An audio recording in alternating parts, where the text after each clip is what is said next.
Recordar que es un líquido libre de proteínas y que solamente estas van a pasar cuando la barrera de filtración glomerular se enferme, como sucede en las glomerulopatías. Y también recordamos que de estos 180 litros, menos del 1% de agua y solutos, especialmente el cloruro de sodio, se excretan en la orina, ¿no? Y el proceso de formación de orina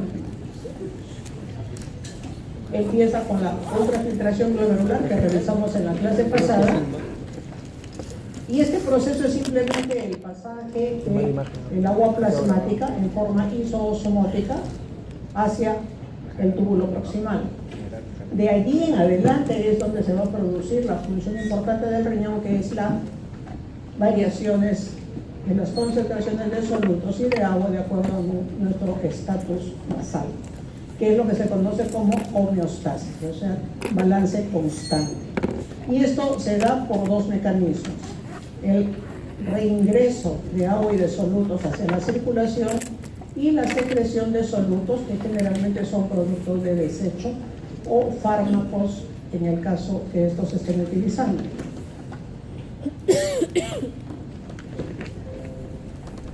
La finalidad es de que mantengamos no solamente un balance constante a nivel plasmático, sino que la excreción también, si el paciente consume una dieta promedio igual, va a tener una excreción de cloruro y de sodio, de cloro y sodio, entre 50 y 130, potasio entre 20 y 70, ¿no? Estas son cifras que son importantes recordarlas. Las otras a veces nos olvidamos, pero siempre es importante recordar nuestra concentración de sodio, cloro y potasio, porque para fines de balance, cualquier paciente deshidratado, hipovolémico, esto nos ayuda a saber si el paciente está bien hidratado o no. Si estos valores están por debajo de estos niveles, significa que el paciente todavía está reabsorbiendo en exceso y todavía no hemos alcanzado la homeostasis del volumen. Y si el paciente tiene, por ejemplo, una hiponatremia y encontramos que a pesar de estar hiponatrémico tiene una excreción de sodio por encima de 130, el paciente está generando este trastorno porque el riñón no lo está conservando, ¿no? Igual podemos hacer el razonamiento con potasio. Y lo otro que tenemos que recordar son estos que están en el extremo opuesto: pH, que va entre 5 y 7, y la osmolaridad urinaria entre 500 y 800 en una dieta promedio normal, donde ingerimos entre 600 a 700 miliosmoles.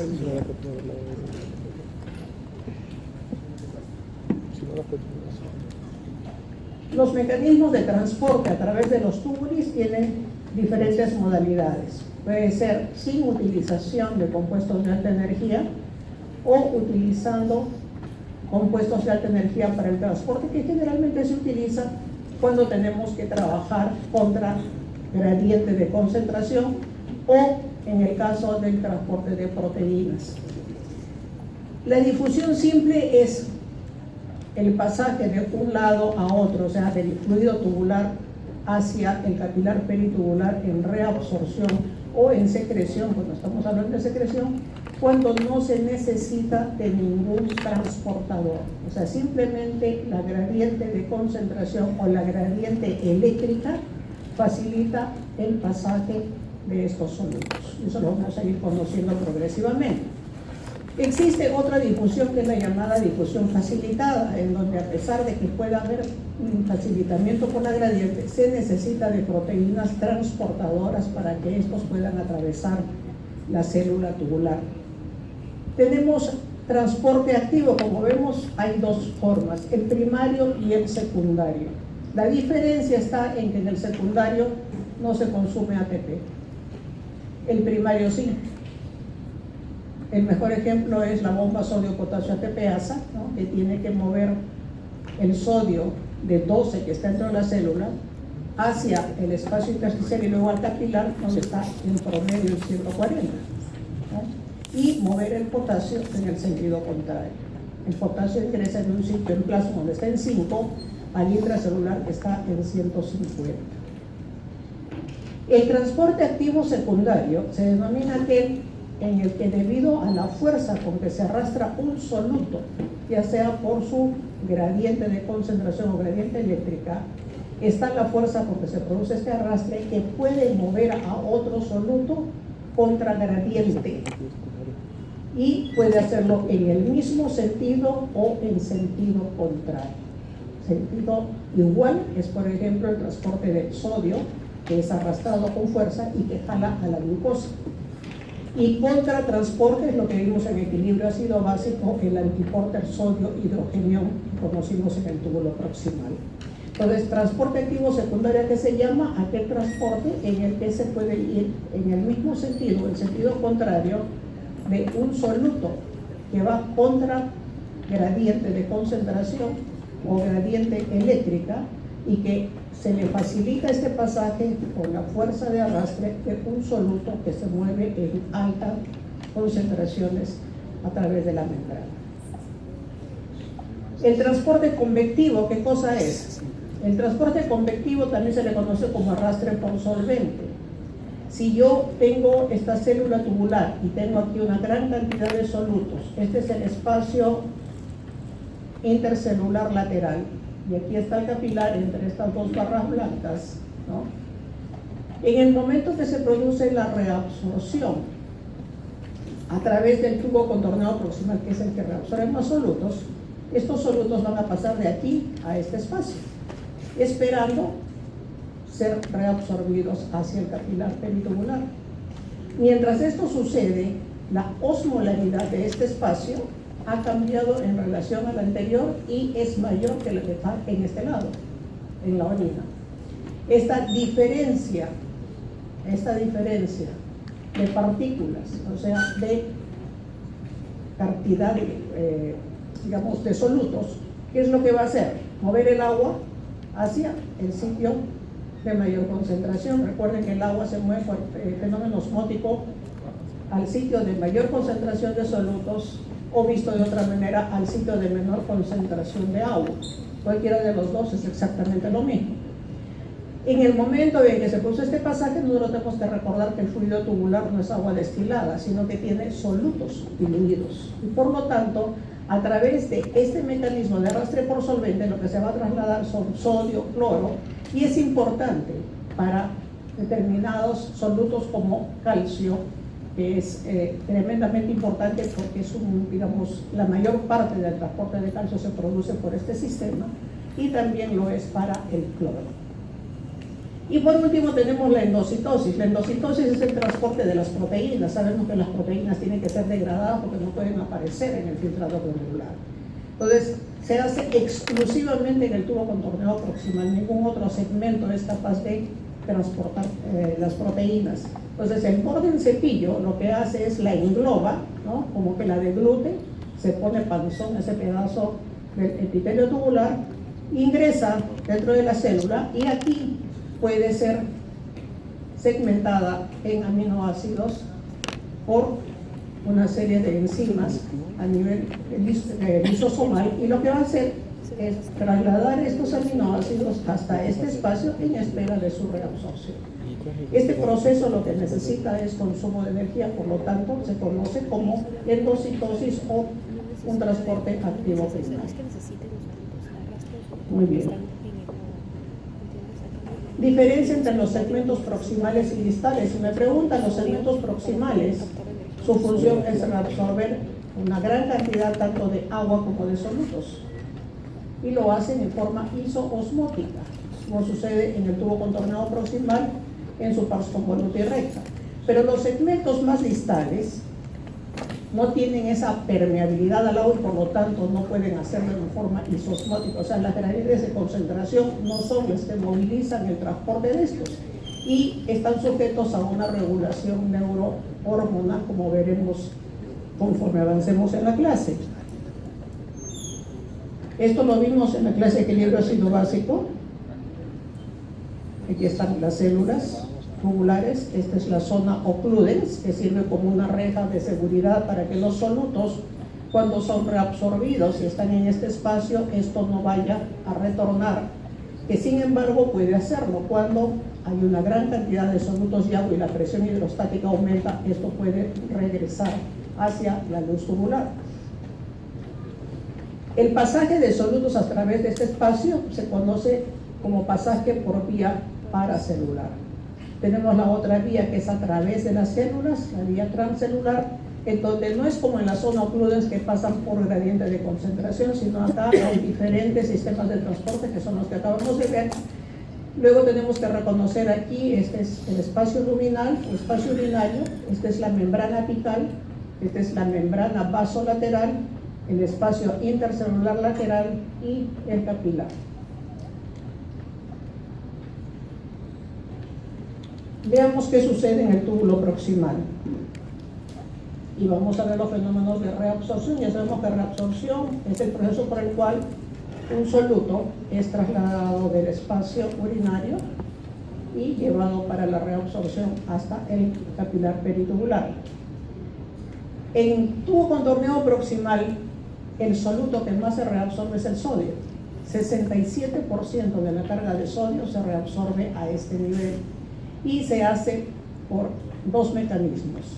En la porción inicial es el antiporter sodio-hidrogenión, que ya lo conocemos, y lo que tenemos que recordar que aquí lo que se produce, aquí no este es un ATP, sino este es un transporte activo secundario, porque con la fuerza con que es arrastrado el sodio, es extruido el hidrogenio contra gradiente de concentración.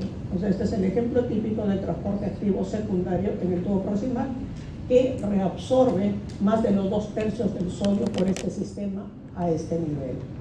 Recordemos de que si me preguntan a qué va acoplado el transporte de sodio a través de este antiporte, va acoplado a la reabsorción de bicarbonato, porque el hidrógeno viene de la disociación del ácido carbónico y por lo tanto el bicarbonato sale aquí a través del transportador acompañado con sodio. ¿Qué requisitos se necesita para que esto suceda? Que la concentración de sodio se mantenga baja, en 12 miliequivalentes, y esto se debe a la presencia de la bomba sodio-potasio ATPasa. Si hubiese enfermedad tubular intersticial, donde estas bombas están enfermas, obviamente el paciente lo que va a perder pues es una carga de sodio importante y va a perder bicarbonato filtrado, de lo que recordamos de la clase de equilibrio ácido básico.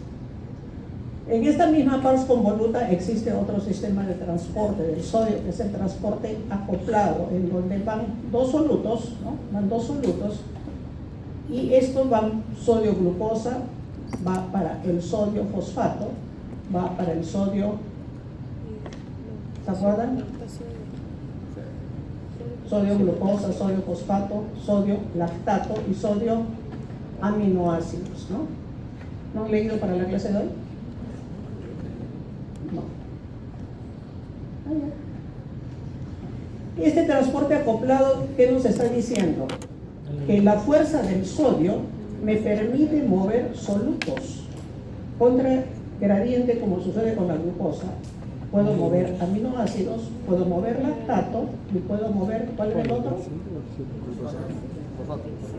Fosfato. Muy bien. Y esto se debe a la fuerza del sodio, la fuerza de arrastre del sodio. Entonces, si nosotros tenemos un problema, digamos, de hiponatremia en el paciente, definitivamente lo que vamos a tener es una falla en el transporte de todos estos solutos. De hecho, en la patología humana existe un defecto múltiple de transportadores, a nivel del tubo proximal, en donde se pierde todo, se pierde la glucosa, se pierde fosfato, se pierde lactato, se pierde aminoácidos y se pierde bicarbonato, que es el síndrome de Toni-Fanconi, que lo van a conocer cuando hagan fisiopatología, que es una disfunción múltiple del tubo contorneado proximal. A este nivel lo que ustedes han visto es que estos solutos van a salir por la membrana vasolateral y cada uno tiene su transportador. El transportador sodio-glucosa se los he puesto acá porque actualmente, hace unos 3 años, ya ha sido diseñado un nuevo tratamiento para la diabetes que bloquea a este transportador, al SGLT2. Y esto, además de bloquear la gluconeogénesis en estos pacientes diabéticos y otros fármacos como las sulfonilurias, lo que hace este fármaco novedoso es bloquear el ingreso de glucosa para ser reabsorbida y se produce una gran eliminación de glucosa. Pero al bloquear este transportador también se pierde sodio y lo que se ha demostrado es que el paciente pierde peso y mejora su presión arterial, ¿no? Entonces, estos son, digamos, este es el fármaco que ha sido lanzado en el país hace más o menos unos 4 meses y que es la novedad en el tratamiento de la diabetes para los que son diabéticos no insulinodependientes, obviamente. El único problema es que hay tanta glucosa en la orina que producen infecciones urinarias tanto en damas como en varones, y eso es un tema con el que se está tratando de ver cómo se soluciona. Entonces, todos estos solutos que hemos mencionado tienen sus propios transportadores para salir por la membrana vasolateral.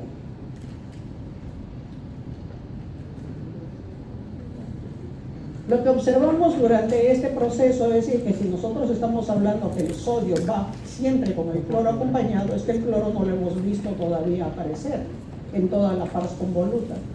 Y lo que está pasando en el tubo proximal es que la gran cantidad de reabsorción de sodio y reabsorción de agua está llevando a varios efectos. Lo primero, que al reabsorber sodio se está aumentando el potencial negativo de la luz tubular. En segundo lugar, debido al transporte masivo del agua, estamos aumentando la concentración de cloro a nivel del lado urinario y la concentración también de urea. Al aumentar esta concentración, lo que vamos a facilitar es la reabsorción pasiva de urea, y en el caso del cloro se le ve facilitado el tema porque no solamente es el tema de concentración, sino también el lumen negativo. Y esto son factores predisponentes para la reabsorción del cloro con el sodio y la reabsorción pasiva de la urea. ¿Cómo se realiza el transporte del cloro? Solamente en la parte recta, o sea, en la parte convoluta no hay transporte de cloro, solamente en la parte recta, que es la que está ya acercándose a la zona medular. Como pueden observar, tiene un sistema bastante ingenioso el transporte de este cloro. Aquí intervienen el antiporter sodio-hidrogenión y otro antiporter que es el cloro-anión. El anión se une al hidrogenión acá afuera y va a retornar. Veamos, el hidrogenión sale en antiporter con el antiporter del sodio y el hidrogenión queda aquí en el fluido tubular, y el antiporter cloro-anión lo que va a hacer ingresa cloro y saca un anión. Este anión se une al hidrogenión, lo captura y vuelve a reingresar para repetir este ciclo. Entonces, esta es una forma bastante elegante como nosotros reabsorbemos. Por acá sodio a través de este antiporter y por acá cloro por este antiporter cloro-anión. Y de esa manera reabsorbemos cloruro de sodio. Como hemos dicho, también las diferencias de voltaje hacen que se facilite el pasaje de cloruro de sodio por la vía paracelular, y de hecho es una vía importante. ¿Cómo sale el cloro? En acompañamiento con el potasio. Existen también canales de cloro, y el sodio, ya sabemos cuál es su problema con la bomba sodio-potasio ATPase. Entonces, la urea se reabsorbe pasivamente en casi todos los segmentos de la nefrona. De hecho, a nivel del tubo contorneado proximal, 45 a 50% de la urea filtrada se va a reabsorber, y es fundamentalmente por esta reabsorción de agua que aumenta la concentración en el fluido tubular y facilita el pasaje para su reabsorción. Y lo otro es cuando conversamos de la osmolaridad plasmática, dijimos que era 2 por sodio más glucosa más la urea, ¿no? Glucosa 18, la urea sobre 6. Y decíamos que eran poco importantes la glucosa y la urea porque atravesaban la membrana fácilmente, ya que la membrana es permeable. Entonces recordamos eso de la urea, y esto nos va a ayudar a entender la gran facilidad con que la urea en mayor concentración, siguiendo gradiente de concentración y teniendo una permeabilidad favorable, pueda ser trasladada fácilmente. Ahora, a lo largo de toda la nefrona, como vamos a ver, conforme se reabsorbe el agua en la rama descendente delgada, donde hay transporte masivo también de agua, la urea va a aumentar su concentración y se va concentrando cada vez más hasta que da la vuelta en la rama ascendente delgada, ascendente gruesa, en el túbulo distal colector y en el medular. Todos esos segmentos, desde que da la vuelta la rama descendente delgada, son impermeables a la urea y por lo tanto no se mueven. Pero como ha aumentado la salida de agua en todo el tubo proximal y en la descendente delgada, va a entrar con gran concentración a los segmentos distales. Si existe hormona antidiurética, se va a facilitar que el tubo colector y una pequeña porción del distal reabsorban más agua ¿no? Porque se hacen permeables al agua y la urea se concentra más. Ahora, ¿qué importancia tiene que les explique esto? Cuanto más concentrada está la urea, tiene que formar parte del intersticio medular, porque sabemos que allí mitad de la osmolaridad es sodio y mitad es la urea. ¿Cómo es que la urea pasa aquí? En presencia de la hormona antidiurética, el tubo colector medular interno es permeable a la urea. Normalmente es permeable, pero aumenta su permeabilidad con la hormona antidiurética. Entonces, con la concentración aumentada que les he explicado, que hay un montón de urea, fácilmente en presencia de antidiurética se aumenta la permeabilidad y este pasa para igualar concentraciones hacia el intersticio. Y como vamos a ver, del intersticio se mete a la rama ascendente delgada y vuelve a dar la vuelta. Eso es lo que se llama reciclaje de la urea, que lo vamos a ver después en otras diapositivas, pero vamos adelantando eso, ¿no? Entonces, esto es importante que recuerden, que se filtra libremente, hay permeabilidad facilitadora de la membrana celular y interviene en mantener la osmolaridad alta del intersticio medular debido al reciclaje. Esto es con respecto al transporte de agua, que también es 67% en el tubo proximal, y esto es lo que decíamos, ¿no? La osmolaridad cambia de lo que es 300 aproximadamente, como se filtra en el tubo contorneado proximal, baja por el transporte alto de solutos, aumenta la osmolaridad aquí, en el fluido intersticial estamos hablando exclusivamente del tubo proximal, acuérdense que este es el único que reabsorbe el borde isosmótico, esto no se da en otros segmentos. Al aumentar la osmolaridad, lo que hace es jalar agua de acá a acá. Y ese pasaje de agua, como les decía, lleva sustancias disueltas. Si me preguntan, ¿el arrastre por solvente para quiénes es importante? ¿Qué contestaría? Calcio. Para Calcio. el sodio, para Calcio. potasio, para calcio. Cloro. Cloro. ¿Quién me falta? Cloro. Cloro. Ese es, digamos, el arrastre por solvente. Y esto es con respecto a la reabsorción de proteínas, ¿no? A pesar de que pasa una pequeña cantidad debido a que son 180 litros, pues llega a ser en promedio el valor de lo que normalmente pasa a través del glomérulo, son 40 miligramos por litro. Se reabsorbe el 95%, ¿en dónde? En el tubo contorneado proximal, por un proceso que se llama endocitosis, y que es un proceso que tiene consumo de compuestos de alta energía, ¿sí o no? Muy bien. La rama ascendente gruesa de Henle secreta 0.30 a 0.75 gramos por día de una proteína tubular, que es la proteína que se conoce como uromucoide o proteína de Tamm-Horsfall, ¿no? Eso sumado nos da una excreción que llega como máximo a 150 miligramos por día. Quiere decir que si yo colecto orina, como cualquiera de ustedes, durante 24 horas y encuentro que es mayor de 150 miligramos por día, su barrera de filtración glomerular está enferma.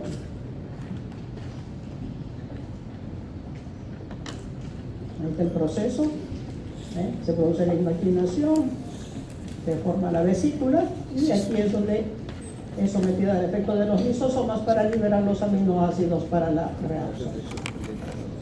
Veamos qué más sucede en el túbulo proximal, que es el que más trabaja. Acuérdense que tenemos borde en cepillo, tenemos invaginaciones múltiples a nivel vasolateral y teníamos un montón de aparatos de Golgi, como ustedes recordarán, ¿no? Y observamos que también es eficiente el tubo contorneado proximal para la eliminación de aniones orgánicos, que se hace a través de la vía del alfa-cetoglutarato. Lo importante es que grabe que se elimina aniones, porque esto de acá, salvo que quieran ser residentes en nefrología, se los puedo explicar.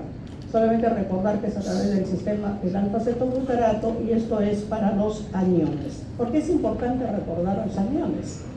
Porque el tubo proximal, cuando está enfermo, no va a poder eliminar estos fármacos, que son fármacos de uso frecuente. Si nosotros vemos, olvidemos de la acetazolamida que se usa para glaucoma, no, esto es de alta prescripción. Pero miren a lo que sigue, clorotiazida, furosemida, son fármacos que junto con los antiinflamatorios son de alta prescripción. Estos dos son diuréticos junto con la bumetanida, diuréticos de asa, o sea, actúan en el asa de Henle, se utiliza para el manejo de edema y para el manejo de hipertensión arterial, y los antiinflamatorios, bueno, se usa para todo, ¿no? Para cólico menstrual, pasando por cefalea, pasando por lumbalgia, pasando por todas las enfermedades del alma de los que pasan los 60 años, ¿no? Las enfermedades del alma, NACE.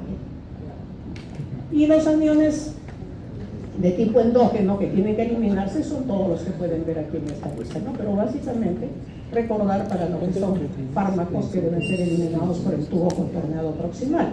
Esto me dice que si, por ejemplo, yo tengo una insuficiencia renal crónica, están enfermos mis glomérulos y mis túbulos, ¿no es cierto? Y si yo a ese paciente le estoy prescribiendo furosemida, por ejemplo, el nombre comercial es Lasix, para edema, y le digo al paciente que está con las piernas hinchadas, tómese una pastillita de 40 miligramos, ¿qué va a pasar? ¿Será eficiente? No. ¿Por qué? Porque al ser un anión y estar enfermo el riñón, va a competir con todos los aniones que se acumulan en el paciente que tiene falla renal. Ya hemos visto que una de las causas de incapacidad de excretar carga de hidrógenos era la insuficiencia renal. Pero si tengo un montón de aniones que están en la cola, la pobre furosemida viene, toda chiquitita, y le van a decir, fuera. Es por esa razón que en los pacientes con falla renal crónica nosotros utilizamos dosis bastante altas. O sea, te van a ver que estamos prescribiendo 5 o 6 tabletas, o estamos poniendo 4 o 5 ampollas por día endovenosa en el paciente hospitalizado. Y la razón es esa, para que puedan ustedes entender cuando vean este tipo de prescripciones, cuando tengan curiosidad pues académica y quieran ir por los hospitales, ¿no? Ya están en edad de ir a hospitales, me refiero a edad académica, como observership, ya deben ustedes ir a mirar qué pasa en las emergencias, ¿no? Ahora en sus vacaciones de verano, les sugeriría que vayan y miren, vayan de chismosos. También sirve para eliminar cationes, ¿no? Y los cationes no se hacen consumiendo compuestos de alta energía o a través de intercambio con hidrogeniones. O sea, miren el tubo proximal todo lo que hace. Reabsorbe 67% del sodio, 67% del cloro, 67% del agua, reabsorbe aniones, reabsorbe cationes, reabsorbe proteínas, ¿eh? ¿Cuáles son los cationes secretados? Y acá en cationes secretados, ajá, me encontré con la creatinina. Y esto es lo que les decía cuando hablábamos de la depuración de creatinina. Les decía, la depuración de creatinina no es exacta porque el riñón secreta creatinina a nivel de tubo contorneado proximal y secreta 10%. Pero como la fórmula de la depuración de creatinina, ¿cuál es?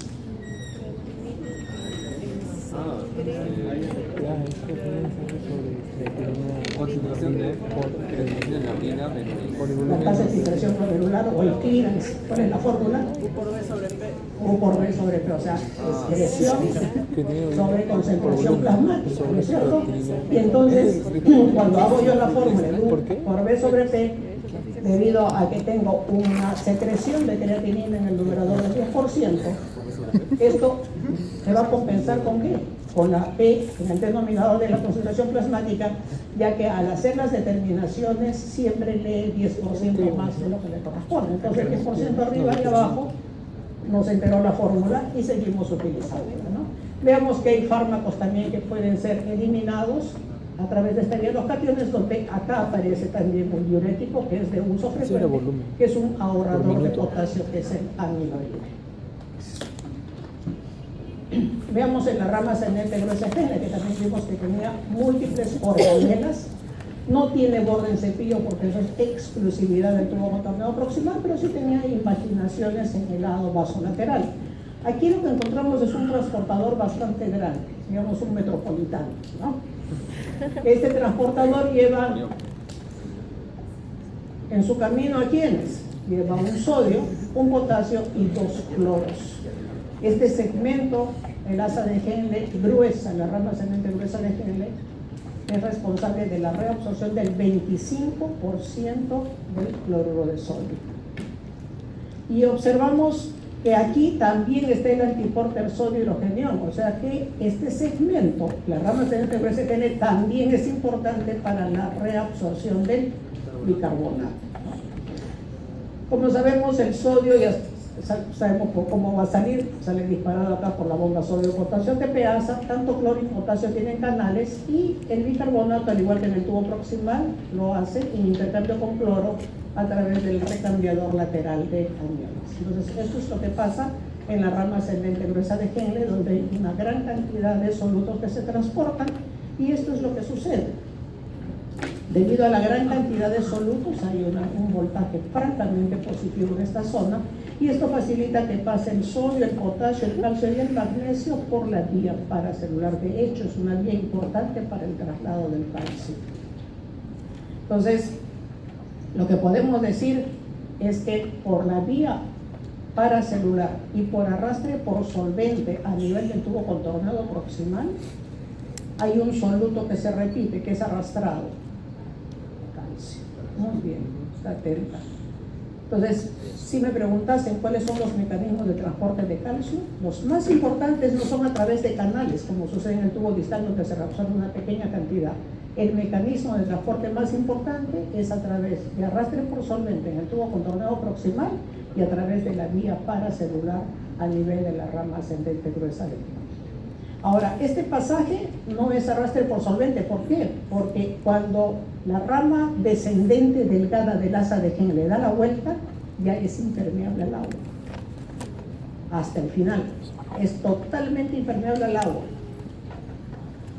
Y a partir de la porción más extrema del distal, colector cortical y colector medular, cuando viene el ADH, se vuelven permeables al agua. Pero este segmento, esto de acá, nunca.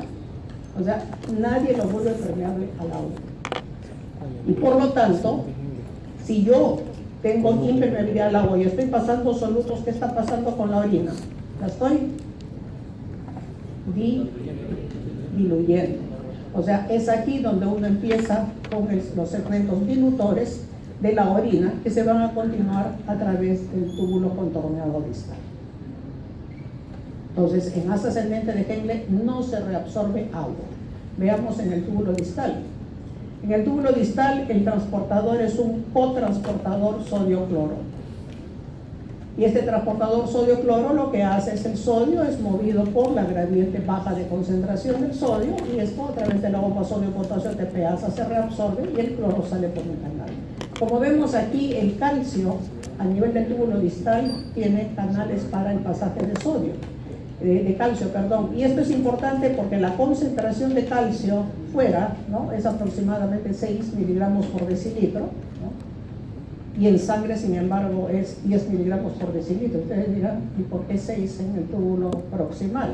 Porque la mayor parte, un porcentaje importante del calcio va unido a proteínas, y ese calcio unido a proteínas, ese no sirve para la filtración, solamente los que no está unido, y eso equivale a 6 miligramos por decilitro. Y dentro es 0.002 miligramos por decilitro. O sea, es tan baja la concentración que el tener estos canales le facilita ampliamente el calcio para que por gradiente de concentración pueda ingresar y luego sale en un antiporter calcio-sodio. Este túbulo distal, como ven, también es impermeable al agua, y por lo tanto la dilución de la orina continúa, y de hecho al salir de este segmento ya la orina tiene menos de 100 miliosmoles por kilo o por litro de agua.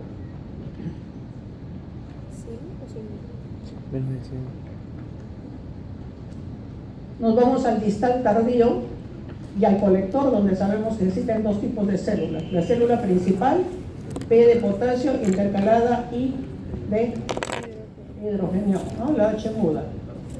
Acuérdense que las células intercaladas son de dos tipos, la célula alfa y la célula beta, que ya lo vimos en equilibrio ácido básico. ¿Cuál era la diferencia entre la alfa y la beta? Hidrogenio la alfa, bicarbonato la célula beta. Algunos le llaman A o B, es exactamente lo mismo.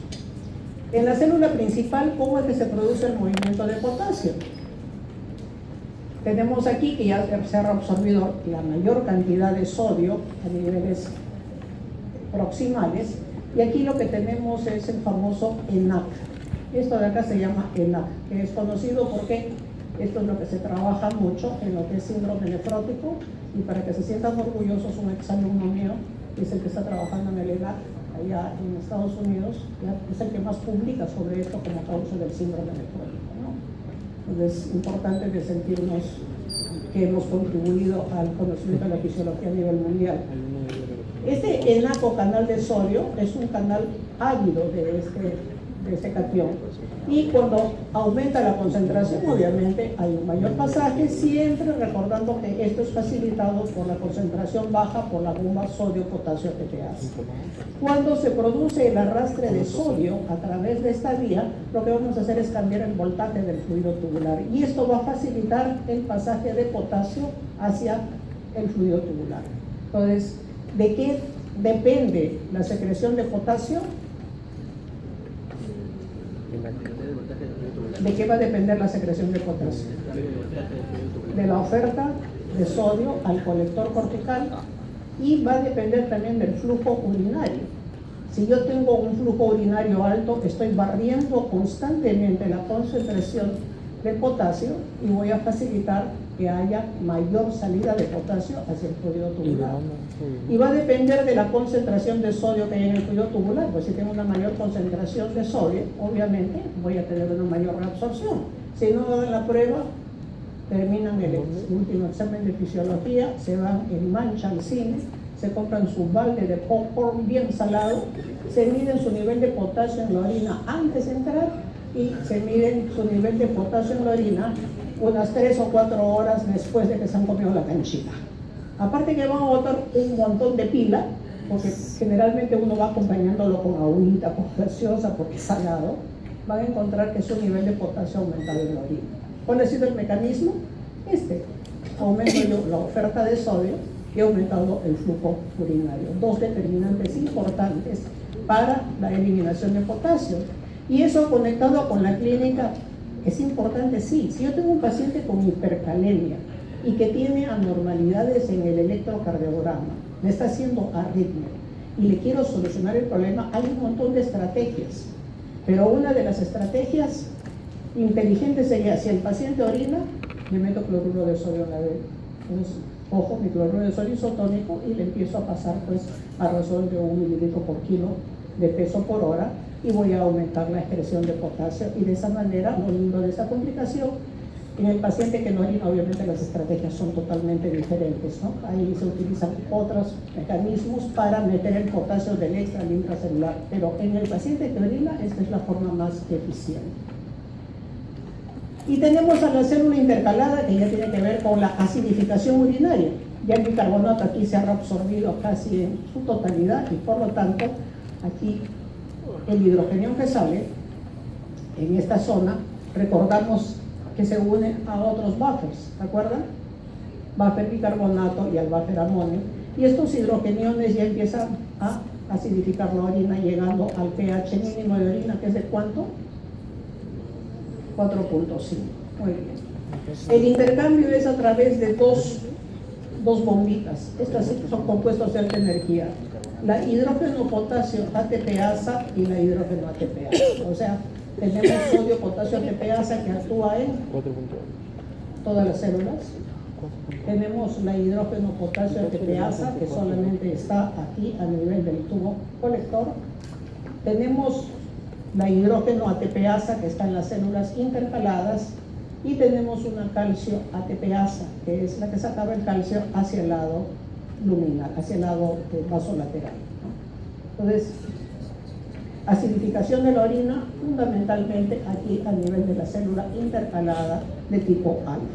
En el caso de la célula beta, como decíamos, existe un intercambiador, un antiporter cloro-bicarbonato que se activa cuando el paciente está en alcalosis metabólica y facilita la excreción del exceso de bicarbonato.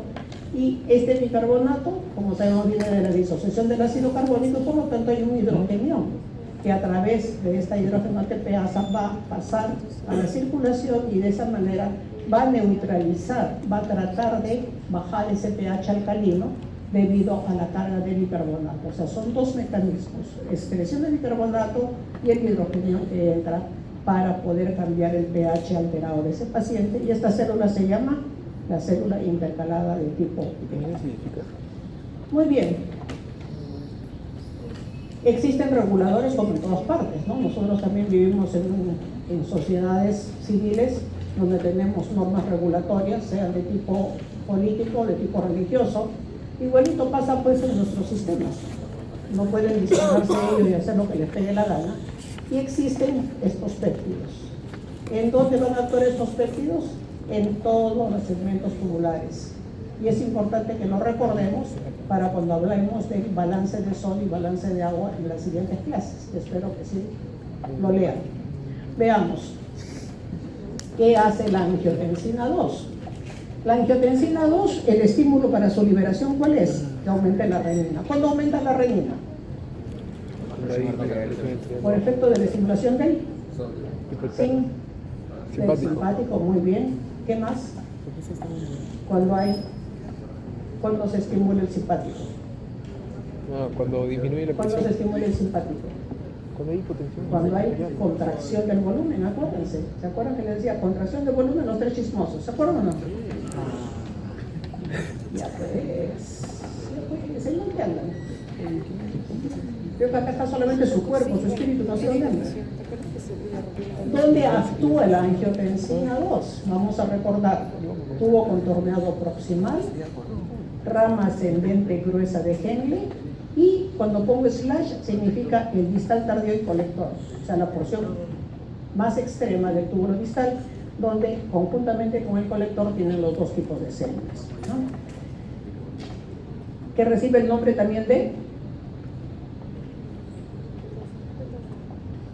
primera clase.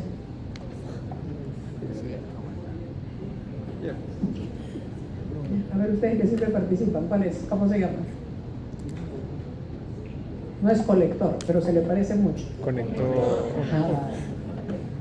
Inteligente estos chicos, ¿cómo me emocionan? O sea, ¿dónde actúa la angiotensina 2? Túbulo proximal, rama ascendente gruesa de Henle y en el túbulo conector. Cuando ven este slash, significa el conector, o sea, la porción que ya une el distal al colector y que tiene el mismo tipo de células que el colector. ¿Qué es lo que hace? Aumenta la reabsorción de cloruro de sodio y de agua. Veamos la aldosterona. ¿Cuáles son los estímulos para la aldosterona?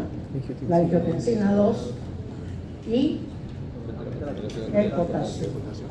Si a ustedes le preguntasen cuál es el estímulo más potente para liberar aldosterona, ya han hecho endocrinología, ¿no? Ya. ¿Cuál es el estímulo más potente para liberar aldosterona? ¿El potasio alto o la angiotensina 2?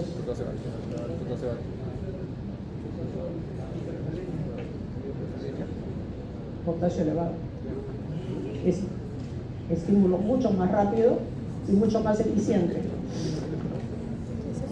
Recuerden que estos son mecanismos de tipo hormonal. El potasio es un disparador mucho más rápido para que la aldosterona se libere. ¿Dónde actúa la aldosterona? Rama ascendente gruesa y en el túbulo conector. ¿Qué hace? Aumenta la reabsorción de cloruro de sodio y agua. Luego tenemos aquí el péptido natriurético atrial, al péptido natriurético cerebral y al urodilatín. El péptido natriurético atrial ya se cae de maduro donde se forma, ¿no? Es en la aurícula. El péptido natriurético cerebral, ¿dónde se forma? Como me digan cerebro, les doy un zapatazo. ¿Dónde se forma? ¿Ah? Ventrículos, aurículo y ventrículo. Pacientes con falla cardíaca, severa. Y el urodilatín es exactamente igual que el péptido natriurético atrial, pero los últimos aminoácidos de la cadena son diferentes.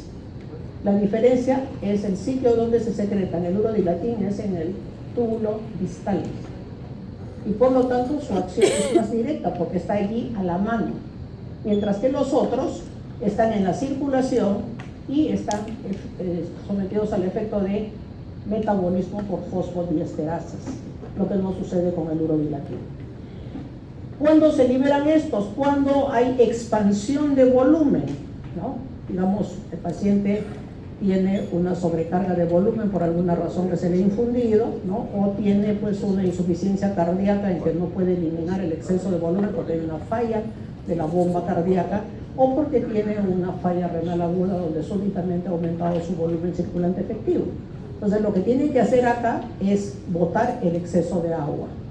¿Y quién es el experto en el manejo de agua? El túbulo colector frente a estos péptidos hormonales. Y lo que van a hacer es bloquear la reabsorción de cloruro de sodio y agua. El uroguanilín y el guanilín, ¿dónde se producen?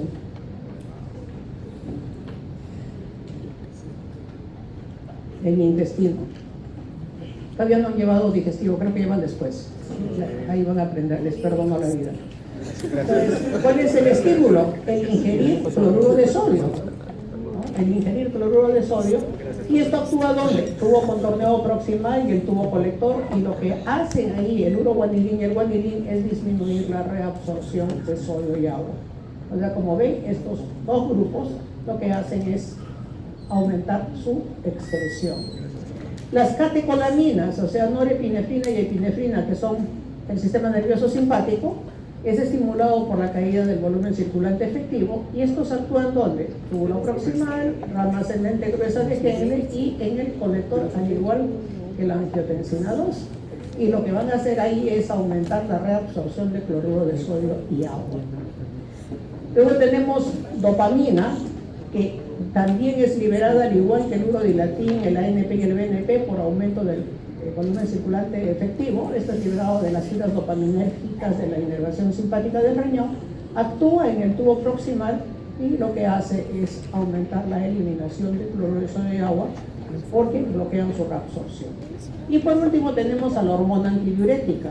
La hormona antidiurética se estimula cuando yo tengo una osmolaridad alta, los osmoreceptores lo sienten, eso lo vamos a ver en la próxima clase, o cuando el volumen circulante efectivo disminuye, que es a través de los vasoreceptores. Acuérdense que el ADH no se libera solamente por estímulo de